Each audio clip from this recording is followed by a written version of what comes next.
Today I'm going to show you how to install a control box and gang switch in your Honda. This is a 2024 Honda Passport lifted with a 4.5-inch HRG Beast kit. And MICTUNING sent us this P1S RGB switch panel. This wired gang switch will go inside our Passport, and this control box will go underneath the engine bay. And one of the advantages of getting this switch box installed is once you get the gang switch connected to it, you no longer have to run wires through the firewall. So it makes it a lot easier to connect lights and different accessories.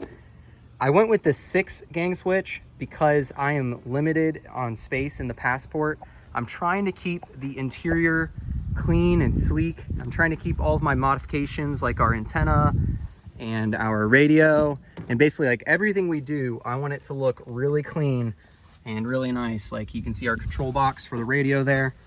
And I was looking around trying to figure out where we were gonna put this switch, and I decided that we're gonna put it right here on top of the, or above the wireless charging pad. I don't use this pad, my wife doesn't use it. Both of us use magnet mounts to hold our phones, which I think is the easiest and the best mounting method for any kind of devices in a car, because you don't have to think when you put it back on, it just goes. So I'm gonna get the switch to eventually have a nice home where it's angled up and appropriate so I can push it. In this video, we'll have to see how far I get. I won't be surprised if I just kind of lay it down for now, right here in this area. But the plan is to have it up, and when I measured it, it fits in this little nook right here pretty well. If I went with a bigger switch, it wouldn't have worked out. So to start with, we're gonna try to figure out where this control box is gonna live inside the Passport's engine bay. I wanna consider water, I wanna consider, you know, aesthetics. I've already got the splash guard kind of off the top here and the air intake out of the way.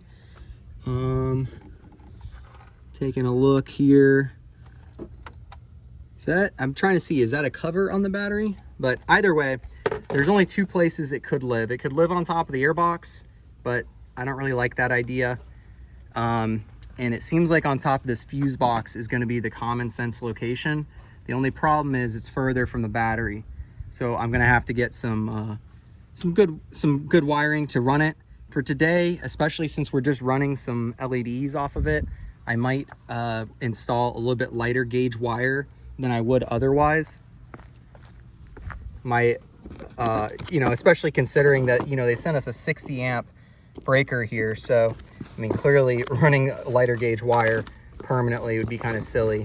This is some of the wiring that they sent with the kit. Came with all kinds of really cool stickers and a lot of variety for the switch stickers, which is good because you're going to want to customize them to be accurate. But you can see it's got this heavy, I don't know what gauge this is, but I don't know that I have any of that on hand right now, but I do have some wire that I know will be enough to run these rock lights. So let's take a look. I'm gonna figure out what I'm gonna do to mount that. The good thing about this fuse box is that it comes up, so we can, you know, get a really nice professional install with the with this control box. You do want to pay attention to the holes because this is where the wires go into the control box. So I think my plan is to have it offset so the wires kind of come up and go in right here. This water splash guard is perfect too because it should stop it from getting water up that hole. And it's nice and high in the engine bay, which is good as well. Because if we're getting water consistently right there, then we're probably getting water consistently in our air intake, which it would not be good. All right, so when we're placing this, the first consideration that I have to make, and it's part of the reason why it's good to watch someone else take the risk before you, this is about where I have it lined up. I've already penciled some marks down there, but what I'm trying to figure out is, will my holes clear, you know, what's on top here, but also these bigger fuse relays, I mean, will they get in the way? So it's a little bit hard to tell It looks like we're in the clear with my holes that I have, but wish me luck here. You can see my little marks right there in pencil. I'm gonna drill some holes. We'll see if my plan's gonna work. Otherwise, I just put a hole in this cover. All right, the screws are in. Moment of truth, will this close? Oh yeah, closes just fine. And now we have some nice screws to screw down on here. All right, now that we've got the control box mounted on top of the fuse box here, we've got to figure out how we're getting power to it. So I was trying to figure out where we're going to put this breaker, because since they supplied it, I'm of course going to use it. All right, I think I'm coming up with something pretty cool. So we got the power over on the power side of our battery here. The plastic cap still goes down, and we have the retention strap for the battery. And I noticed that this fit pretty nicely on top of it. Problem was the plastic cap that goes on top of this to protect it can't fit when this bolt is all the way up. So we're gonna put a spacer, then put the breaker, then the retention strap bolt.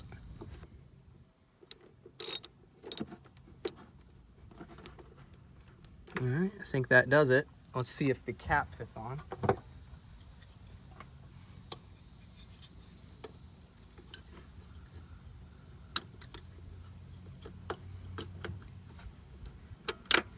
And yes, indeed, the cap fits on.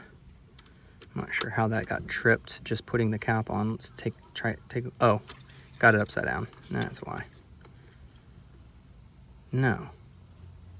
Super confused.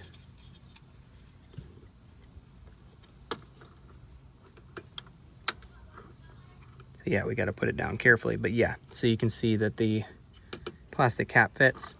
Now I can run from here up to this wire loom, over, under, and neatly up in, get some power over to our control box. All right, so I sourced some wire from my garage for this project, and I ended up with some 12 gauge marine wire. And so this comes with both the positive and negative already in the protective sheath. I went ahead and broke out the soldering iron and soldered on some connectors here on the end and shrink wrapped them. Again, trying to make things as nice as possible here.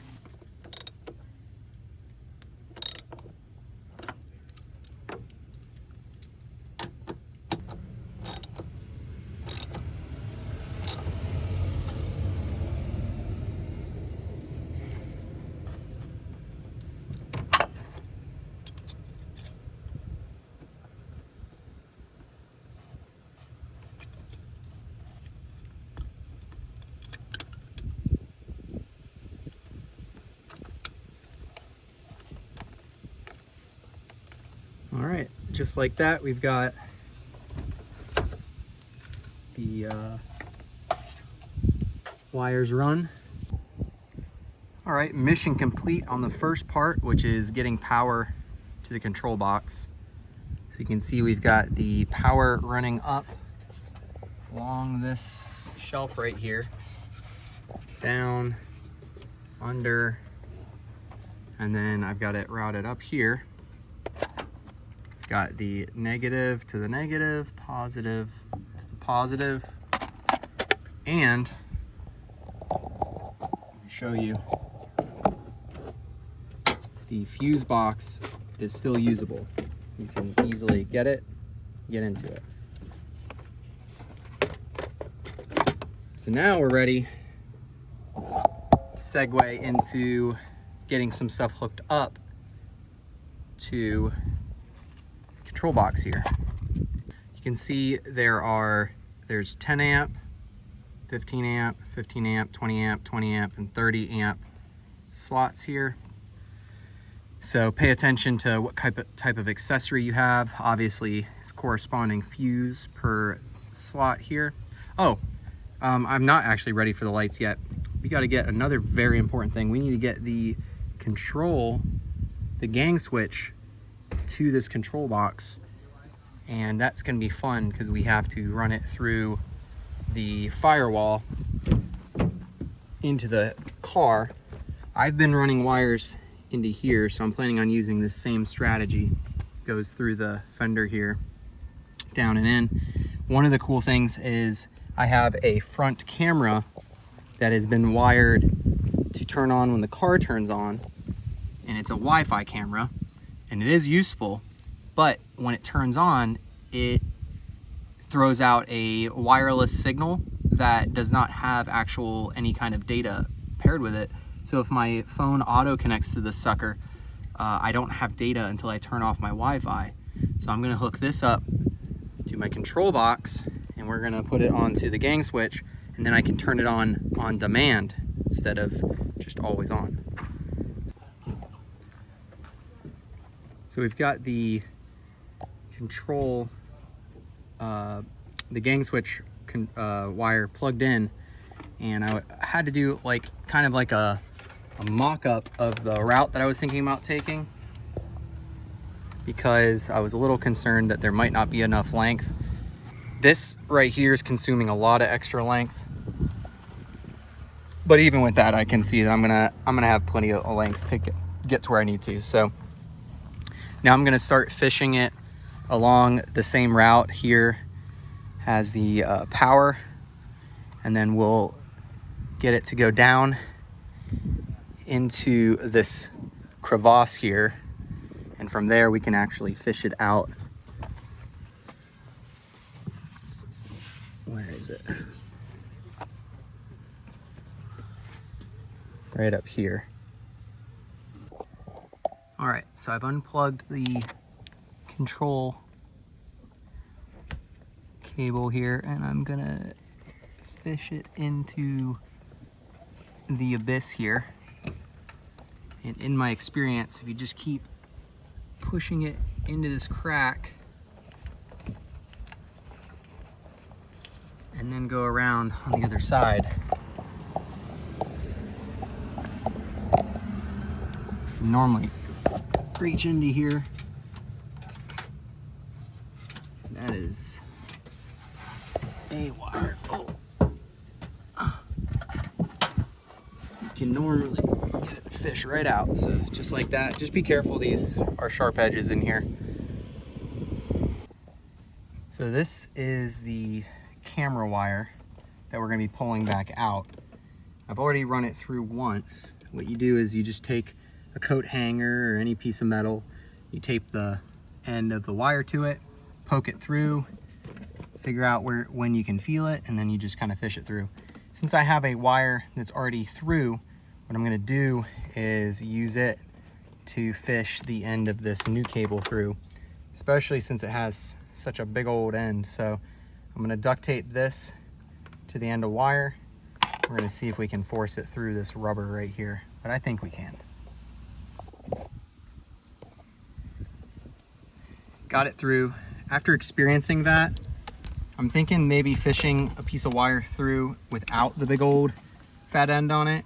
What I did was I laid the tape parallel and then kind of spiraled it around. That gave it the most friction. And then it also gave me, you put more tape on this end that's already through the firewall, or the little rubber grommet, and you can pull on the tape. But yeah, that got us through. So that was probably one of the harder parts of this project here. So now we're gonna work to run the wires on the engine side, and then we'll work to run it to the gang switch here and get my wires all put back together with the radio control box and whatnot. So I put the mounting bracket on the back of the unit here.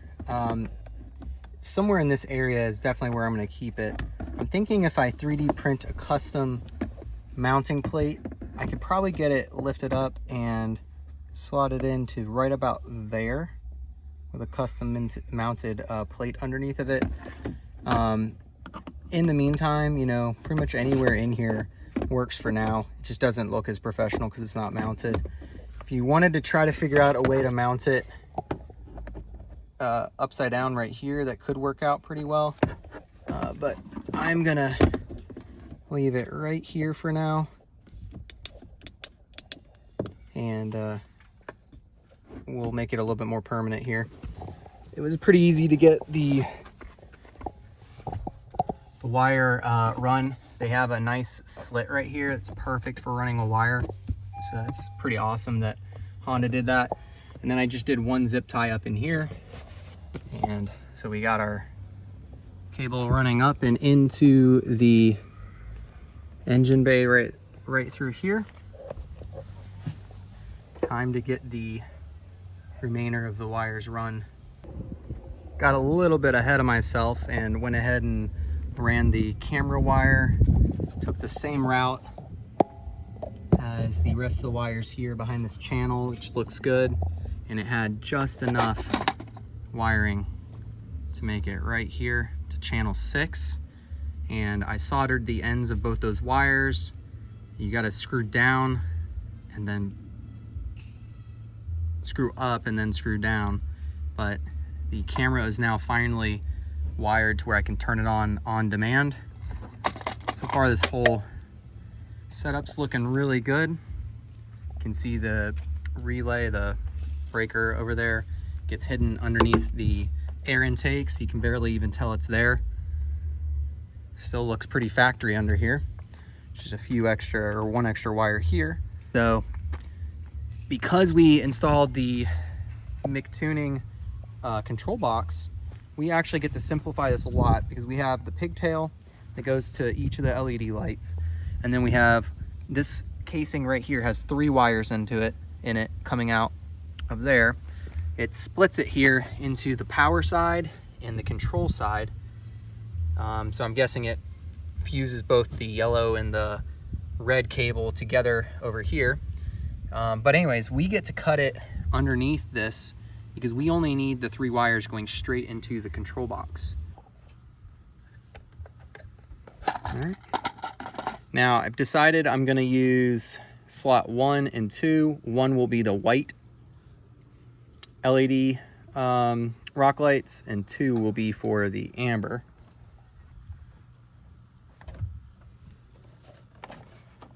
We'll route this up and in like so.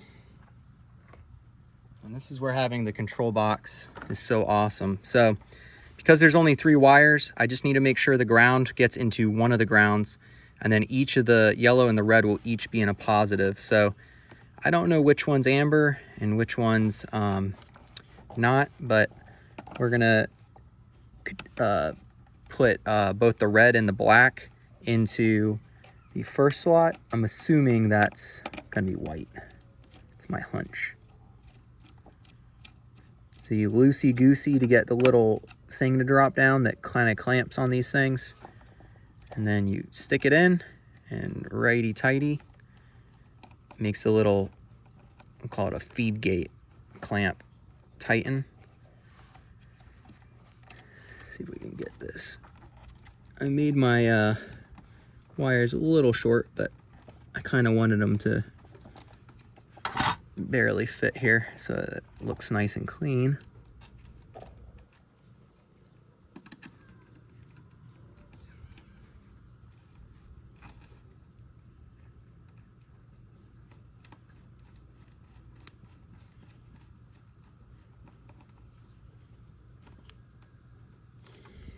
All right. All in all, I'd say this project was a big success. I haven't gotten the stickers on the control panel yet, but here you can see, so I've got button number 1 is the white rock lights, button number 2 is the amber rock lights. I can run them side by side. Right now, button number 6 is the front camera, And I think I'm gonna eventually wire in the awning to be button 1, 2, 3, 4, 5, 4 and 5. And then I'll leave the last button to be my reverse lights. All right, let's round out this video underneath the lit awning with our rock lights on, lighting up the ground. All kinds of light under here. I hope you guys enjoyed this video. Like I said, all of the products in the video will be in the description in our Amazon store. So if you don't mind, check them out if you're interested in the products. Small portion of the proceeds go to the channel to help us out, help go on adventures with our boys, and you know, just kind of make ends meet. But I appreciate you guys tagging along to the end. To see these products in action, be sure to check out our other channel, Goddard Adventure.